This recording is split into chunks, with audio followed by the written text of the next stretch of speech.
starts jogging and now we see him up there. What's the update on him? How is he doing? I don't have an update, Jay. I haven't asked. I know he's not close to playing, so I know he's progressed well, but I don't know what that means. When you see him on a treadmill, does that surprise you a little bit? I don't know what he's doing up there other than, doing whatever they tell him. Was he jogging? So I didn't really see it. Doesn't surprise me because I think they said he's making good progress, but it didn't sound like the timeline was changing all that much when I've last talked to the training staff about it. I really haven't talked about it in the last probably a week or so. You obviously spent a lot of time trying to come up with schemes to guard Kyrie in late close situations in the past. What have you kind of learned about him, or have you? Kyrie? Yeah. What have you learned about him, or just about his ability to close out games now that you've had the chance to coach him? I just think he's such a versatile player. Like he makes the right pass all the time. He's really good against the double team. He can really cut. He can impact the game in so many ways. His screens are impactful because a lot of people play on top of him.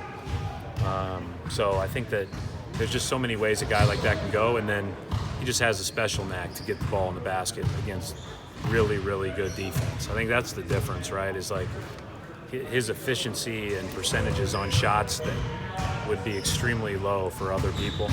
He can find a way to put it in the basket. Do you think that maybe the fact that he can do the other stuff, whether it's moving the ball around or setting screens, those things are maybe overlooked by people sometimes because of the difficult shots he can make? Yeah, I think everybody's going to take his 2 or 3 possessions where he does the special moves that only Kyrie can do, and that's all everybody will talk about, all the video and everything else. And I haven't seen many times where he got a hockey assist off moving it off of a blitz that everybody was going nuts about online. Have you, how much in your estimation would you say Giannis has improved as a shooter? I just think he's improved overall. Obviously he's improved as a shooter. He's just going to get better. That guy's a worker. He's got all the intangibles that scream he's going to get better. And he's already an MVP, right? So he's really good. Does he force a change in the way you guys go after him? Or? Yeah, no. I mean, our plan of attack is to pick him up at 60 feet. No, I don't. I mean, we'll have to change up how we're guarding him the whole time, Mark. But I do think you just have to be alert to guys as they develop new things and not. I think over the course of time in the NBA, both in the media, fans, coaches, front offices, I think we all tend to say this player can do this player can't do that, and we don't give them the chance to improve what they don't do as well. And inevitably, a lot of these guys change year to year. They change every couple of years, and Giannis's improvement is as high as anybody's. It's one of the things about the best players in this league probably improve at a higher rate than everybody else because they have to do so much and they have to see so many types of defenses, and he's special. Coach, talking about players that have improved, Brooke Lopez and his ability to stretch the floor, how's that changed from how this team you played for them last year versus how you played for them this year?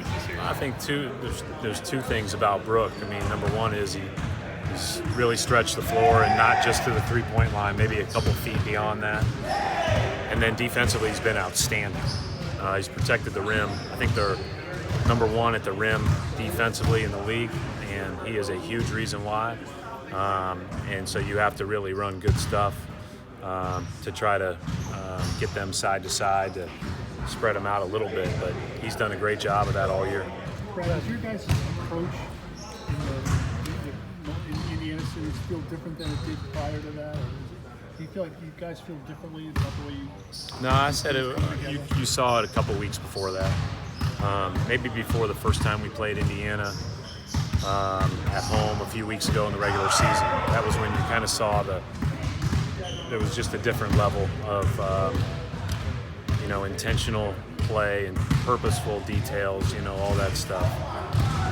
And I thought that showed in the Indiana series. The Indiana series was really hard.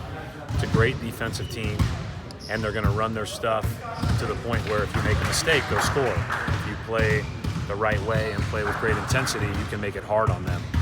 And we had to do that for 48 minutes a game for 4 games, and so that was a really good test for this group. And obviously, this is, get us ready to play one of the best teams in the NBA. How do you feel that? You had all during the season, you had expectations in your heads all year, and now you're going into a series with a team that was, double figures wins ahead of you.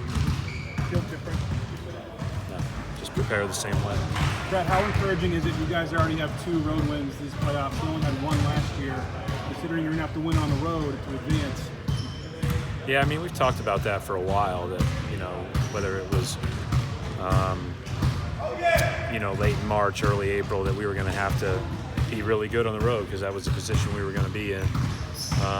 It just gets tougher and tougher as you go in playoff series to playoff series, but we've got a lot of guys that have been through this, so they at least know what to expect. And Milwaukee's got a great atmosphere and a great team, and it'll be quite a challenge. We know that. How do you feel the Indiana series prepared you guys for Milwaukee series and kind of continued the upward trajectory? What I just said about their defense was phenomenal. They had rim protection. They were very solid in their schemes. They were very tough. I think although their systems aren't the same, the end result's the same. Those are 2 of the best defenses in the league. I think 1 and 3 overall. Offensively, Milwaukee's much different because they're, much more 5-out oriented. Obviously, Giannis presents a nightmare from a standpoint of matching up and those types of things. Brad, with this much time off, is rust appear? How do you keep things fresh? Keep guys fresh? No, I don't even. I mean, they got 1 less day, so at the end of the day, who knows when we might be playing again. I don't know when we're playing, but I think I'm not worried about rust. Do you expect Shinny to play more this series? You could.